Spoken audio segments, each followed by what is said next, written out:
Les 12 millions d'habitants de l'Île-de-France pourraient bientôt connaître les mêmes week-ends à la maison que les Dunkerquois ou encore les Niçois. L'urgence est de soulager les hôpitaux. Je pense que le gouvernement a réalisé que là, on était au pied du mur et que si on ne faisait rien, on courait à la catastrophe. Le moment est venu parce que ça ne commence pas du tout à redescendre. On est plutôt dans une phase d'accélération. Et le moment est venu pour permettre à l'ensemble des Franciliens d'avoir accès aux soins et de se soigner. J'ai le sentiment, mais je ne suis pas plus scientifique que vous, j'ai le sentiment que plus on attend, plus la potion sera dure. Est-ce qu'il est mieux d'être 2 mois fermé complètement versus 6 mois, 7 mois, 8 mois, 9 mois comme on est là? Qu'est-ce que vous en pensez? Je pense qu'il aurait fallu fermer en décembre, janvier, pendant l'hiver. C'est pas non plus la même chose de fermer pendant l'hiver que maintenant.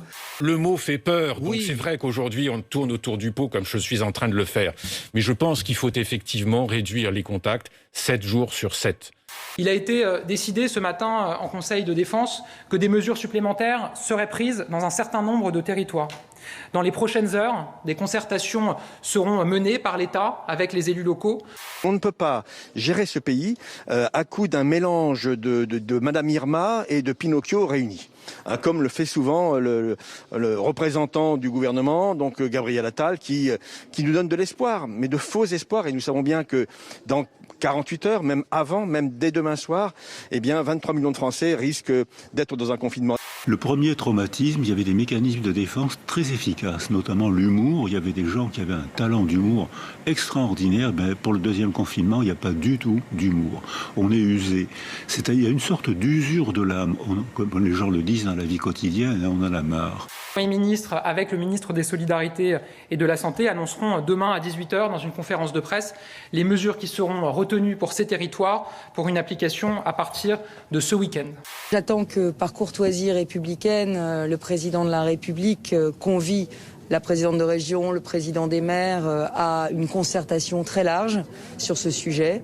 Et je déplore que nous n'ayons pas été invités à son déplacement à Poissy. Et donc, simplement vous dire qu'on sera là et qu'on continuera de prendre les décisions comme on l'a fait depuis le début, qui sont des décisions pragmatiques, proportionnées, territorialisées. Voici donc à quoi pourrait ressembler la nouvelle carte des départements confinés. En plus du Pas-de-Calais, de Dunkerque et du littoral niçois, ici en rouge, seraient donc concernés l'Île-de-France, les Hauts-de-France et les 8 départements limitrophes. On sait qu'on a à attendre quelques semaines pour que le Johnson & Johnson arrive.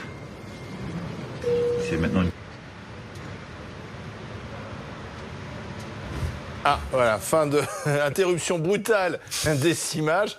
Finalement, ce qui était la fraîcheur en 2017 est de plus en plus perçu comme de l'amateurisme. C'est ça la réalité. Emmanuel Macron est un amateur. L'ouverture du procès Big Malion à Paris, un procès qui va décortiquer le financement illégal de la campagne présidentielle de 2012. Ça a valu une mise en examen à Nicolas Sarkozy, 18 millions d'euros de fausses factures.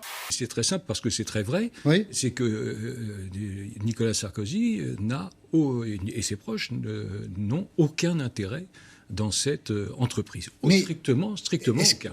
Sans surprise, le procès a été renvoyé. Un des avocats souffre du Covid. Écoutez, Nicolas Sarkozy, paraît-il qu'il va voter pour Emmanuel Macron. Et vous l'a dit? Moi, il me fait pas de confidence. En tout cas, ça sera sans moi.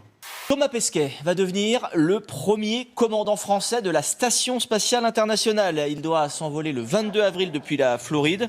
Et ce sera sa 2e mission à bord de l'ISS.